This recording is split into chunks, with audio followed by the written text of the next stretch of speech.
Nah kemudian kalau mengacu kepada kasus ini, si maling bilang, loh saya kan belum ditetapkan pengadilan sebagai yang tersangka, yang dipersalahkan atau terdakwa yang dipersalahkan dan dikuatkan dengan putusan pengadilan.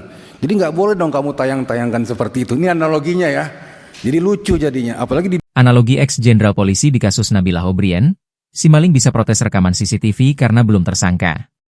Inilah sosok Irjen Pol Purnawirawan Rikwanto, anggota Komisi 3 DPR RI yang menyebut kasus dugaan pencemaran nama baik selebgram Nabila O'Brien dapat menjadi presiden buruk bagi hukum di Indonesia. Pernyataan Rikwanto beralasan karena dia menilai Nabila O'Brien belum pantas ditersangkakan.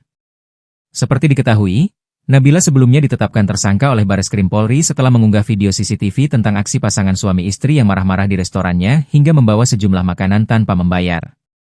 Kalau berkaitan dengan pemberitaan dia itu belum pantas dipersalahkan, kemudian dia berbalik